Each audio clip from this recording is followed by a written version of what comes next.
Are you ready for it?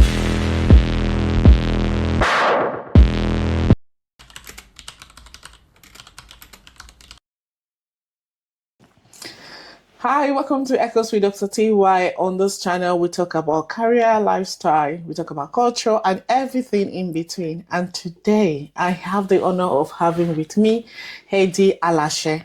It is really nice to have you. Thank you, Dr. TY, and I'm happy to be on the show today. Eddie Alashe, like you rightly said, and I'm a PhD student. Well, just starting the journey anyway, but I'm really happy to be here. Oh, that's good. So let us talk about your journey, your PhD journey. How was the experience? When are you starting? I'll be starting sometime in May, but I would say the journey has started already because it started way before now, basically. Yeah. But officially, I'll be starting in May. Yeah. Do you want to tell us about the process of getting the admission? Was it easy? Okay, so unlike when I did my master's, because I did my master's in project management, it was quite easy, I would say, compared to getting the admission for the PhD. So basically, I'd long wanted to do a PhD even before I got the admission, because I remember back in Nigeria, I was actually sorting for admission in University of Ibadan. That was where my interest laid to get admission. But somehow, I think it just happened that didn't work. But I didn't give up on that. I continued applying after my master's in the UK. I did series of applications. How many can you remember? I would say about 20. I wrote to 20 different schools. So the first thing for me in getting the admission was putting together my research proposal. So I had to draft my interests. Now, my interest actually lies in entrepreneurship, business, and management. My topic actually is on how social media impacts strategic decision making for women entrepreneurs. Oh, basically. Yes. So putting this idea together, putting the methodologies together in my research proposal, drafting the research question, refining it to make it understandable as to why I wanted to do this research was actually the very first step. So putting that research proposal together, I decided to send out cold emails to different supervisors. So what I do is I go to school website, different university websites.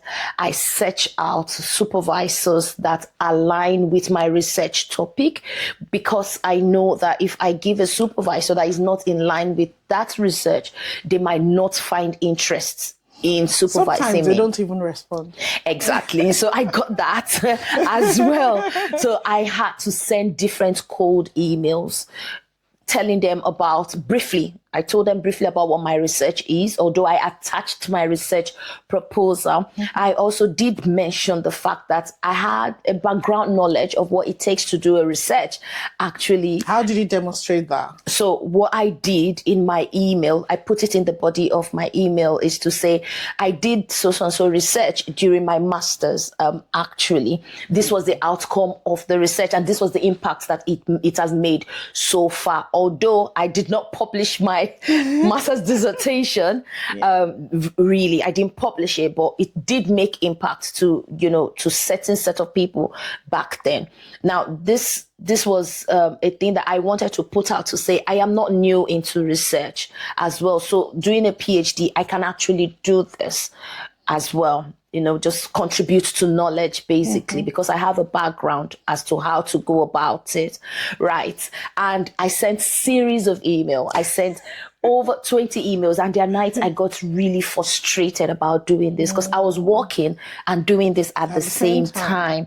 So your passion must be really strong. Yes, because each time I get back from work and then I drop my bag, I just want to send out that email to say, you know what? There goes this supervisor that I've picked out the email, I'm going to send this. And then I send it. I attached my CV as well for them to know that, because my research has to do with business and management. And I have like a 10 years banking career, which is in business actually, because I was in commercial banking in the bank as well. So I needed to attach my CV for them to know that it's not new to me, the business world. That you know exactly what exactly. you're I doing.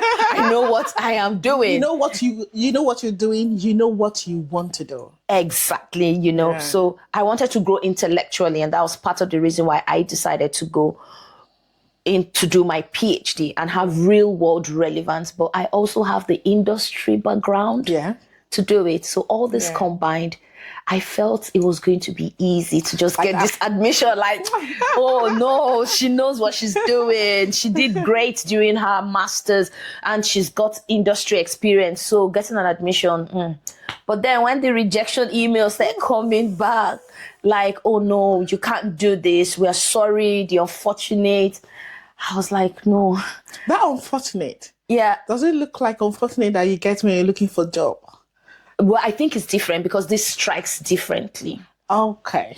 Now, looking for a job is easy because, well, I can always get another job. But for this is my research interest, basically. This is what I want to do. Yeah. So I need that opportunity. It's more like wanting to be seen, basically. And I like the way you put it, that wanting to be seen, because if you have all of that in your email, this is what I can do. I have industry experience. I've done my master's. I did really well. Then, you know, like, okay, anybody should just take me. Anybody should just take me. But then if I get into it, just like, what exactly should I do more? What can I do more? Like I've put in everything. So I like the way you say it is to be seen. You really have something you want to give out. Am I interpreting it correctly? Yes, you are. Yes, you are. Although there was some feedback that came and that actually gave me a level of encouragement. Some feedback came, oh, I'm on sabbatical. I'm not around at the moment, or I have enough PhD students. I cannot take more. And that was an edge for me to say, okay, maybe my research topic isn't so bad, because if they were available, or maybe they did not have so many students they were supervising at the moment, just maybe they would have taken me on board. So that was sort of encouraging for you. Yes. So that was encouraging to say, after all, my research proposal makes sense. Like someone has actually seen it. But let me pause it for a moment. Those ones that don't even reply at all, how do you feel about no, those? I felt really terrible for the ones that I did not get feedback. And I would say I didn't get feedback from a lot. Yes, a lot of supervisors I had written to, because I knew the effort I took in sending them their emails, right? I didn't know them one-on-one, because there were schools I just, sent emails to, because I needed to get a supervisor. It's part of the admission process. You need to get someone that is interested in your research proposal and is willing to go the miles with you. So them not responding was to me like, it's like you don't even know what you're doing. Basically, it gave me a level of self-doubt. Oh, really?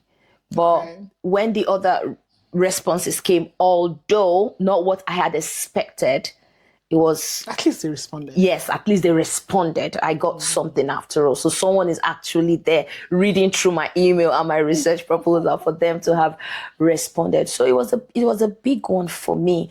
And I would say when I eventually got the admission, it came when I least expected.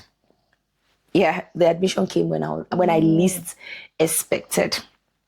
And I was happy about it. But there was a phase before even getting the admission. Okay. Like, remember when I said that I had started this process sometime in Nigeria?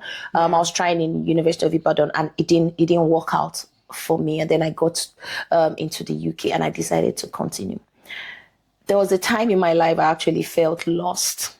But I didn't do this PhD because I was lost, basically. I knew there was a phase in my life where I felt stuck. I was doing a job that was noble, that was okay, but I knew I wanted something more. Okay. Like I said, I wanted to be intellectually groomed, whereby if I'm speaking about something, I know that I am speaking from a certain level of knowledge. From a place of authority. Exactly. I know what I'm saying. So even if I get to into an argument or I have to critique something, I know it's coming from somewhere. Like I've read wide about it. Yeah. So I don't just speak out of the blues, out of I think when you come vague. out, when you come out from the old line, even when it is not your research, when somebody tell you it's going to rain, you say, it's going to rain. What's your evidence? Because each time you start thinking, what's your evidence? Sometimes I just tell me, this is not your PhD. This is not your research. Can we just have a simple conversation? You know?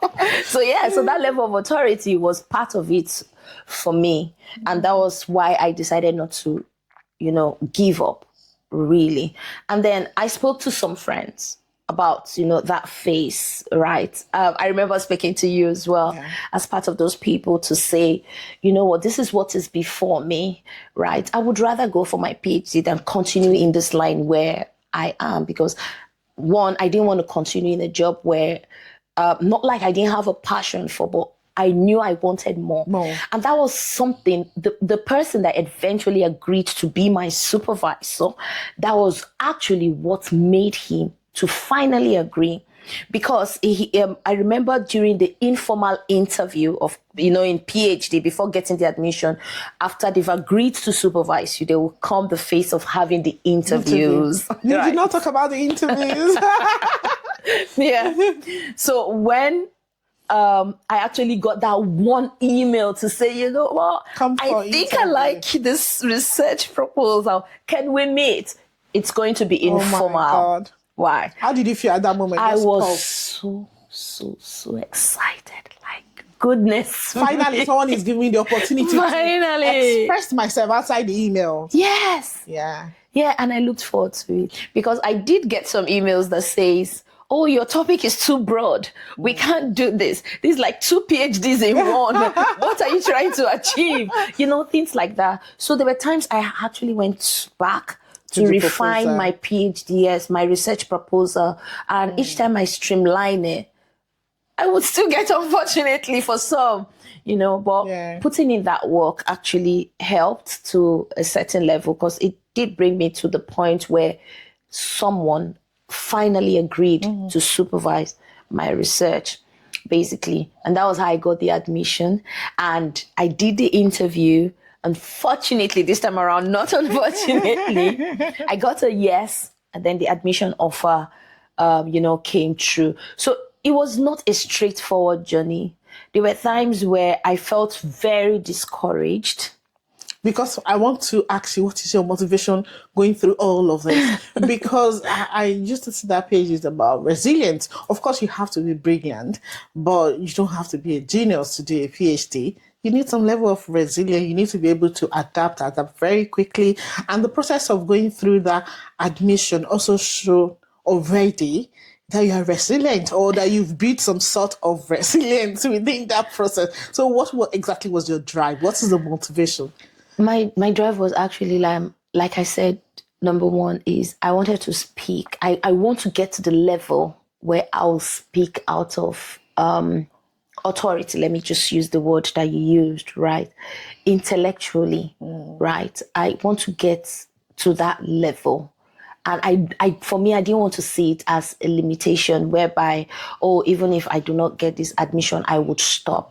No, because I know what I want. I want to be a woman where if she's talking, people get to listen. When I enter the room, people know that, yes, there's a doctor in the room. Exactly. And I want to put in the work in a structured environment. That's why I opted to go for a PhD, because ordinarily I can do that in the industry and then maybe just grow, like I get promoted and all of that.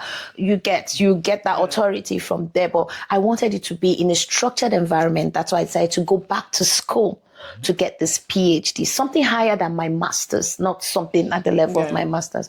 And that was a driving force for me, because this has always been at the back of my mind, a woman of power. Yes. Elegant, pretty, and intelligent. Exactly. Elegant, pretty, and intelligent. You've gotten it. That's it. So it was a driving force for me, really. And I love women that are educated.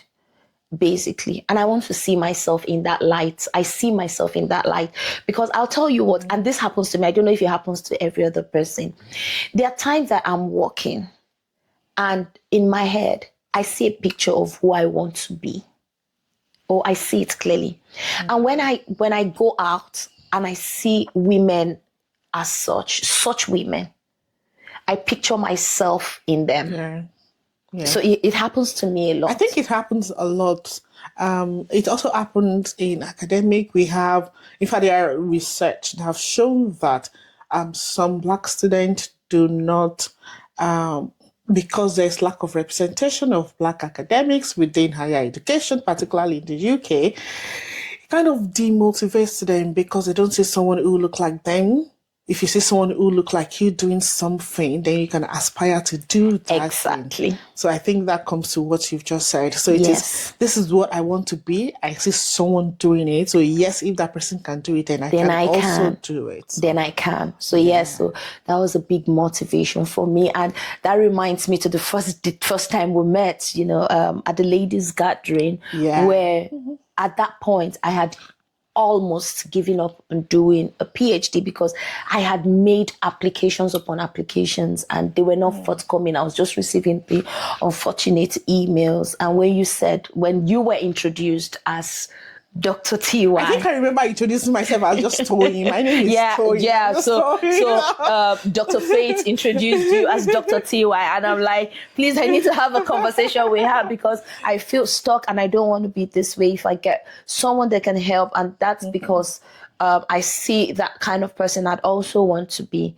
So yeah, I could speak to you, and I did speak to you, and your level of encouragement also helped, right? And for me, pursuing the PhD also came from a level of the support I had. Yeah. I had people that actually supported me to do that journey. My husband, for one, I would say he's also someone that he loves women that, you know, that are outspoken, women that are educated, women that are intellectually sound.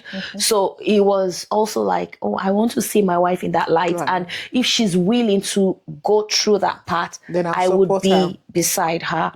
So it was another motivating factor for me. And then I also had friends to say, you know what, even if this journey gets too expensive, we'll be there by your side. I had such people in my life, and these were also part of my driving force to say, if I want to achieve this, and somehow God has placed around me people that can help me get to that level. So what's stopping me? I wouldn't want to stop myself, really. Because if I stop myself, then they would stop. Definitely. Exactly. Yeah, definitely. So if I decide to move up the ladder and they're willing to support me, then why should I stop? That support is very essential, not just about PhD, in everything that we do. We really need that support. Exactly. And if the home front is working, then it gives you peace of mind, to be honest. Yes, it does. So if you have the full support at all, you have peace of mind to shine, to commit time, and to do all that you want to do. The sky is not even a limit. I'm telling you, when you have that full support, there are times I need to go to conferences and I don't even think about it twice. I just come back and say, Ife, I'm going for a conference. And you know he's always there. He's always there. I don't have to say, okay, how do I frame this? How do I say it? How do we get support for our child and blah, blah. No, I don't do all the blah, blah, blah. I just say, I'm going to this conference. All right, see you later. It's very, very, very essential because I do not think this journey is something that one person can do, especially as a mom, as a wife. Basically, I don't think it's a journey that one person can do. And really, it's not, because aside from family support, I had to look for a community to join. Although I have not fully started, which I said I'm starting in May, but I did join a community whereby it's called a PhD community is run by Dr. Sheon. Oh, okay. Yeah, it's run by Dr. Sheon. I went to Eventbrite. Yes, I went to Eventbrite to search for PhD, communities that one can Is that join. around Manchester? Yes, it's in Manchester, Okay. and they have a WhatsApp online platform, and she's also on LinkedIn. Oh, that's really basically. So what we do is that we come together. There are months where she drafts different things like reading challenge, writing challenge, So PhD students, but new ones, and those are already into it, come together. A Zoom link is actually shared, and then we have a timetable where everyone logs You're in. into this already. Everyone logs in. We stay mute. We don't discuss with each other. You just have read independently. Okay. Basically, because our research topics are very different, right? But it's just an avenue where someone is there doing the same just creating thing. that space Yes. where you feel you belong and Exactly. you are understood. And you can, even though you're not sharing your research topic, you kind of draw strength from other people within the group. I think it is very essential. It is. Yeah, it is important actually. And it helps you to build research skills as well. Yeah. So in areas where you're not strong and you can easily ask questions, and people who are conversant with that area. Yes. Like when I was trying to learn about systematic literature review, just to get more knowledge. It's not like I didn't know about, just to get more knowledge about it in terms of a PhD, because I know it's quite different doing a literature review when doing your master's and your PhD. I had to speak to people in the community, and they did help. It even got to the point where it wasn't like a lesson for just me. They came up with, like a class where they had other people on board as well that also wanted to learn about systematic literature review. That's really good. So joining a community, I think, is very essential. You can even do that before getting the admission, because it helps you think of what you can expect. When it's more like demystifying the PhD for you in a way.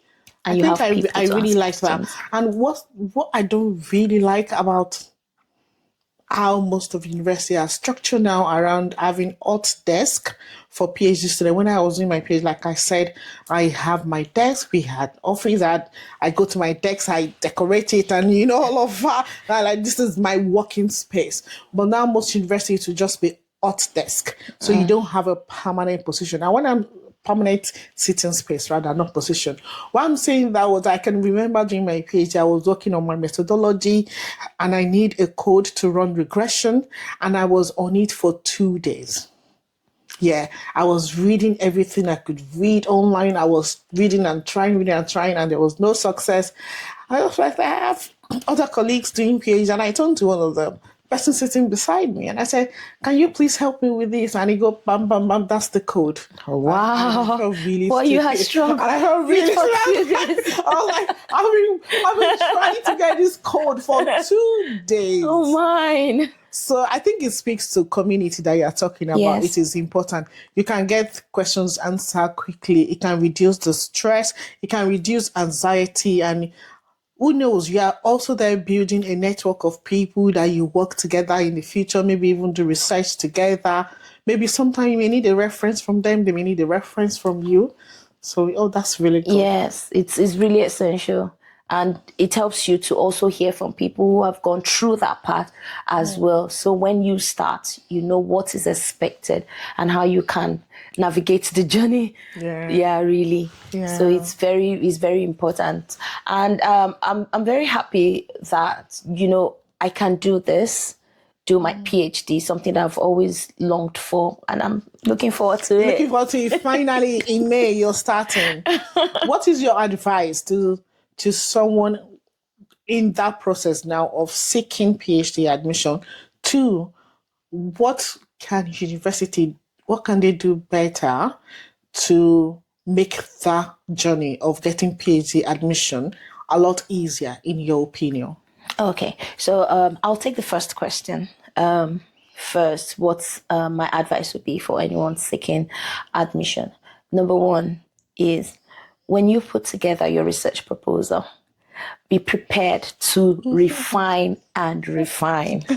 Basically, yes, refine it, because the feedback will come about that as well. And then you have to read widely, because if you do not read enough, you might struggle in putting down, your thoughts together, your ideas together. And I would say that as you're reading widely as well, while reading, you take down notes. That can help. And that helped me in putting down my research, in writing my research proposal, in developing my research proposal. So when you're reading, you write. And then when you're writing the cold emails to your intending supervisor, or you want them to supervise you, in your email, try to sell yourself as much as possible, basically, because these people are busy and they wouldn't want to take on board someone that they know or they think or give them the perception that will stress them out. Basically. Let me stop you for a moment, because when I get emails, I just look through it. I say, this person don't know who I am. I just move on. Exactly. So selling yourself to, I would say, impress, because first impression, they've not met you in person. They don't know who you are. Your email speaks of you. So, and it speaks about what you intend to do. And it tells them how intellectually sound you are. So you don't just go drafting an email to say, okay, maybe you're sitting somewhere in your leisure time and you're just drafting the email to say, oh, I'm so. You might just receive that rejection, even though you have the capacity to do a PhD. So sell yourself as much as you can in your cold emails. And your CV. And your CV as well. And please, importantly, do not take rejection personally. Yeah. I think it's the first lesson to learn, that you don't take rejection personally. Because eventually, I don't know your plan when you complete this PhD, if it is go to industry or if you're going to come into academics. In academics, you cannot take rejection personally, because you send paper out and it is rejected. It is rejected. Sometimes you send paper out, they say, oh, reject and resubmit. You resubmit it, you've done like 3 revisions, and they still say, we reject it. You get hungry, then you give it time, then you go back to the paper again and say, okay, where is this going to sit? What is the next location for this paper? So you don't take it personally. So I would say rejection is it's part of the journey. Yeah. So yeah, because when that came, it was like a hot blow to say, why won't you just accept me? Why? But over time, I realized that for certain reasons known best to, different individuals, right? They might not just find your work so appealing.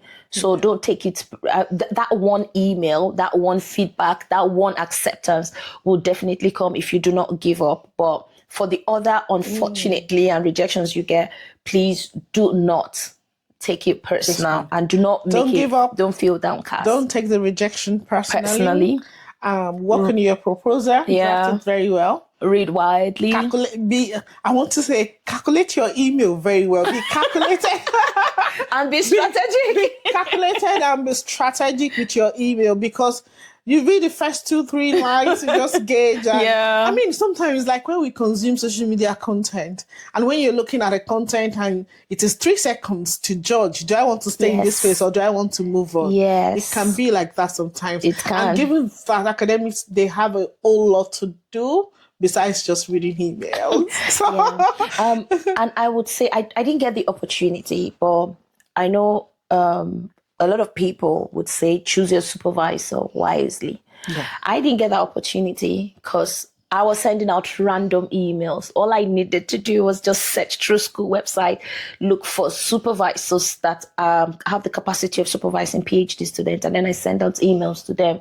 But I just want to add, if you have that chance, as people would say, choose your supervisor wisely. I think it is important because your supervisor can, I'm biting my tongue now, they can make you or they can break you.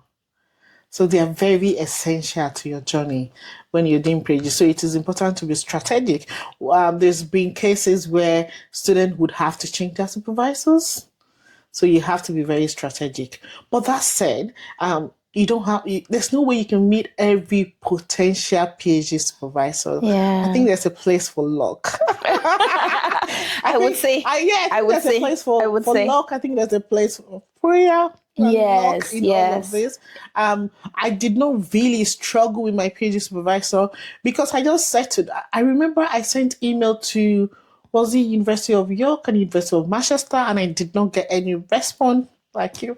And I just settled for University of Leeds where I was doing my masters. I just approached the course that I really, really love, that was forensic accounting.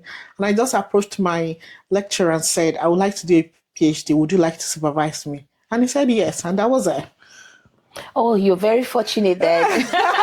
I guess I am. Which was like looking back, yeah, listening to your journey and all that you have to go through. I guess I am. I just Yeah. Some people are not. I wouldn't say we are unfortunate. We're very fortunate. Yes, Yeah. we're very fortunate. But life definitely throw things at you. I think it's your level of resilience, and perseverance that push you to get to where you want to be eventually.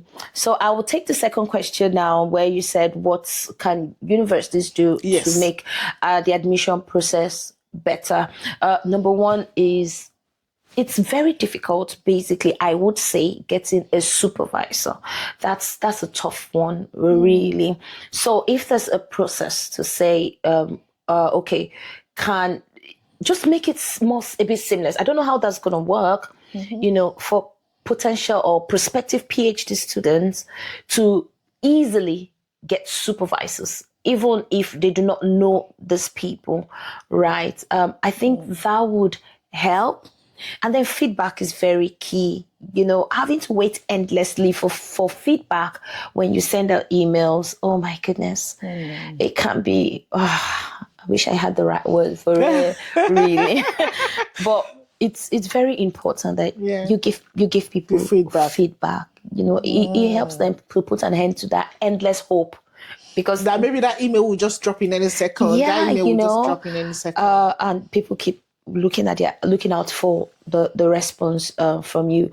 So it's very essential that give feedback. I know some universities might give automated messages that might just drop once in a while, but it's really essential that the feedback that is required, not just general, not just the automated not the messages. One, that it is personalized. Exactly. Do you mean personalized to enhance the quality of the proposal, or to just talk generally about?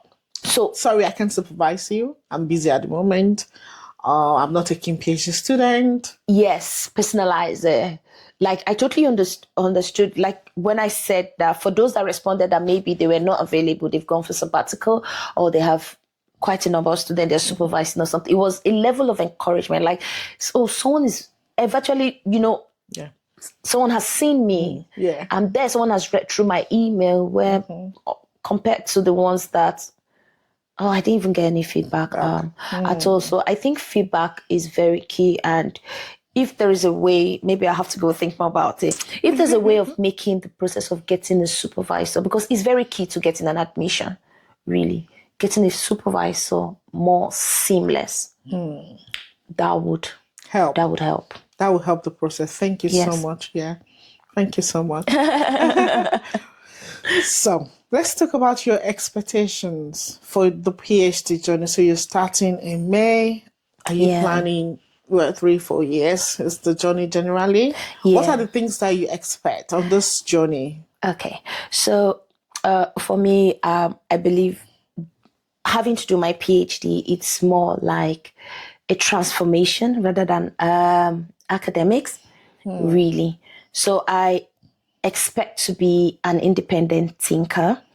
Yes, because I know, yes, because I'm going to put in the work. I know I'll be talking out of a place of knowledge. So thinking independently, thinking critically, would actually help me, because I know I need to back up whatever it is I put down with an evidence. So yes, be an independent thinker, and also be able to ask better questions, questions in a better way, questions where I've thought through it, instead of just finding answers, right? Well, I ask more quality I think questions. that comes with your critical thinking, that you just dig deeper and Yes. So I expect the journey to be challenging. Okay. Yes, that's good. Basically. It's going Yes. to be. No, I think it's the journey is always different for people. There's no two PhD that is the same, but it can be a roller coaster. Yeah. You have moments that I'm getting it. I really love it. Oh, this is the best thing that can happen to me. This is the best thing happening to me right now that has ever happened to me. And then you can get to that place where you feel, what am I even doing here? Exactly. Because I heard someone talking about her experience, and she said there are times that I just read like 10 articles just to put down one sentence, but at the end of the day, Nothing the makes sentence is not even sense. coming true.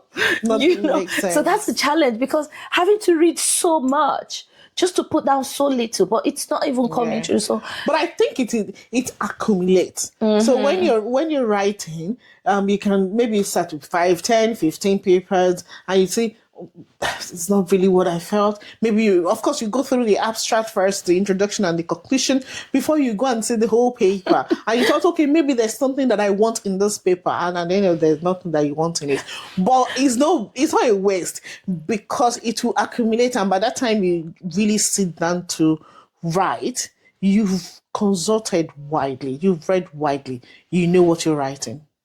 yeah, so that challenge, I look forward to it. I also expect that this journey will be self-isolating, because I know this is my journey. Basically, I know two journeys are the same, even if I'm in a community with other PhD students. This is my research, so there are times where I have to put in the work myself, because I understand where I want to be, where I'm going to.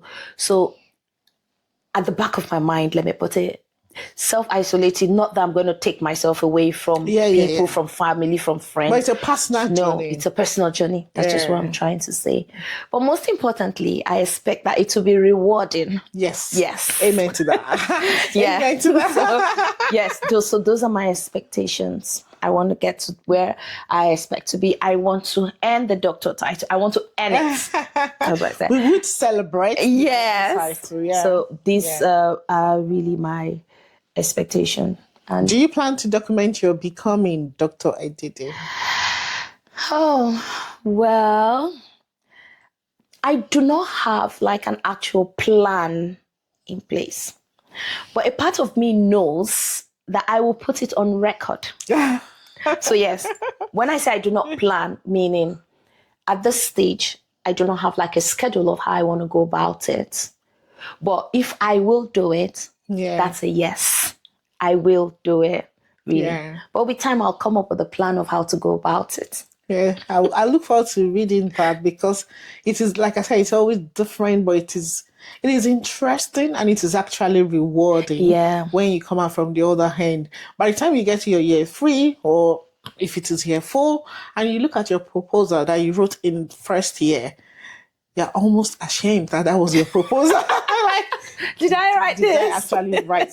What was I thinking when I was writing that? But it does not just end there, because 5 years after your PhD, you continue to develop. Even after your PhD, when you write, you're still not there. If you pick a paper that you wrote after your PhD and you look back 5 years after, you will see how much you've grown, because each time, I think, yes, it has been said to be a craft.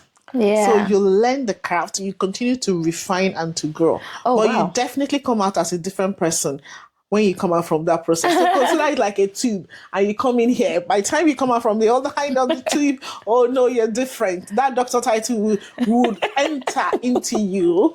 You know that something is different in you, to be honest. I actually look forward to that. And like you said, if it's going to be a craft, then it actually combines with what I have passion for, what I have a flair for, really, which is writing, right? Growing up, I write a lot. And that's because I read a lot. Well, not academic books this time around. I read quite a number of novels. I try as much as possible that whenever I'm stepping out of my house, I have a book. Oh, wow. With me. Yes. And I still do that till date, especially when I know that I'm going on a long distance journey. I have to be on the bus or something. I just want to sleep. I wish. I just want to sleep. I wish. But it helps a lot, especially in this day of social media and how social media takes one's time. So rather than fixing my eyes on my screen all the time, I rather fix it on my book. And I'm a very traditional person. I do the hard copy, not the e-book. I don't like the e-book. Yeah. I don't like that. I think millennials get to do the hard copy because we grew up with it. Scroll and scroll and scroll. No, I want to turn the pages. Come on, give me the real book. So yes, I do hard copy. So I have most hard copy books. I have lots of them. I have bags Maybe and I should bags come of to a books. library. I think I would have to put that into a library, because what I do is I just pile them up. Really, Yeah. I don't have the time to just arrange and make them into a library. But yes, they're my collections, basically. And I do write as well. Like I said, I have my collection of short stories, and I have my collection of poems. Okay. Yeah, So we're going to be getting a lot of publishing that. poems. Yeah, and I think that would be part of the journey of becoming. Of documenting the journey, the poems that come out of it. Yeah. Yes, I put down my poems. My poems are actually reflective. They talk about life, basically, about my journey so far. As of today, I have like 20 poems in my manuscript, my collection. Which I'm yet to publish, really, and I'm looking forward to reading it one day when you have it out. Thank you. It's titled Me, yeah, but it's a reflective. They're reflective poems from lived experiences. So how I've basically lived my life, the things that have happened around me, or in terms of relationship, winning some, losing some, you've lost, you've won, about writing, just like I did mention earlier of, when I had my first baby and I looked at him and I was like, you're going to write for me. And then I came up with the poem, Write for Mama. I have such poems where I've written about myself, yes. And all of this came out of my life's journey, really.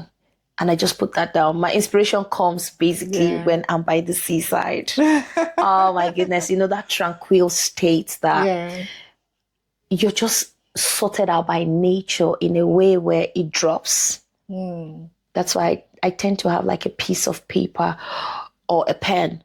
But in an environment where I don't, I use the notes on my phone to just scribble down something. And it just flows, because it's like, it's innate, it's in me to write. So yes, not academic writing this time around. I was going to ask you, are you going to do some of your academic writing by the seaside? Why not? It's the same skills. It's writing. Well, it's writing from a different perspective. Okay. Yeah. Well, I just feel in academics, there are terms that ordinarily, if I'm writing in my own way, I will not use such terms. I think of course. The language of writing academically is totally different than when you're writing a poem or any other book. But yeah, you can write it anywhere. That's what I mean. So you can write it anywhere. So yeah, my poems are out there, and I intend to publish them, as well as my collections of short stories. I think I'll get to that point. But for now, I'm doing more readings. More readings. Just the more readings. Yeah, more I think readings. Storytelling is a very powerful tool to communicate.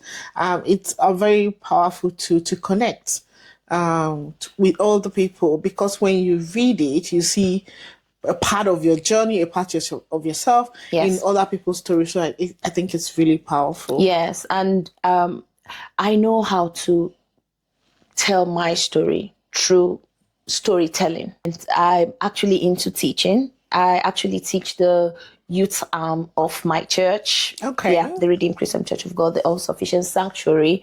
We teach youth, but of course is building spiritual aspects of them, where we get to lead them to God and get the Holy Spirit to help them. So yes, teaching for me is a passion, basically. So I will go into academia. I don't know if at the point I'd want to go into industry, right? Okay. But for me, I've made up my mind to go into academia after my PhD, basically. So teaching, yes. And I know I would require some more skills, which I intend to do, build some skills, and then do some certification that will enable me to teach in the definitely. UK. Yeah, so teaching for me is part of the journey. I would do it. But you can teach as a PhD student. So while doing your PhD, there may be opportunity to teach. Of course, they will train you. I would opt for that. Please do. Please do, because it's also extra cash. Oh, nice. The fact that you also have passion for teaching, it just gets you into that process. And when you complete your PhD, you have something on your TV that says, I've taught, this is my evaluation, this is how students valued my teaching, this is the rating or ranking, no, rating is right word. This is rating of my teaching. So you have something to show on your CV and not just come out of the other and say, look, I did a PhD, it was fantastic, it was brilliant, I solved this problem. Can you give me a job? Can you give me a job? So while doing the PhD, you can also get certification like the Advanced HE Associate Fellow. You can get that certification while doing your PhD. So by the time you complete your PhD, you have the PhD, you have experience. That will help in the job market. Oh, I look forward to this journey, and I'm so glad it's starting pretty soon. Yeah. Thank you so much. Thank you so much. If there is one word for our audience, what is it going to be from you to them? First, I would not just use one word. Okay. Yeah. I would say having a PhD, it's something great, right? It might look or it might feel really challenging, or you just might be discouraged along the way. But go for it. And if there's any woman out there that also have that picture in her head of who she'd like to become, please pursue it. Get to that point where you see her in reality, I would say. It's bringing the dream to reality. Exactly. Thank you so much. I've learned a lot from you. So have I. I've learned a lot from you. Thank you so much for coming to Echoes with Dr. TY. I look forward to bringing you back at some point during your PhD journey and also after your PhD journey. Thank you, Dr. TY, for having me. It's a brilliant conversation. Much. And oh my goodness, if you know what I have up here as to my plans and what I intend to do on this journey. Yeah. Oh my God, I should be here again. Yes, definitely. You share some of that with us when we bring you back to Echoes with Dr. TY. So thank you. Thank you so much for watching Echoes with Dr. TY. If you have not done so, please like, share, and subscribe to this channel. Thank you so much.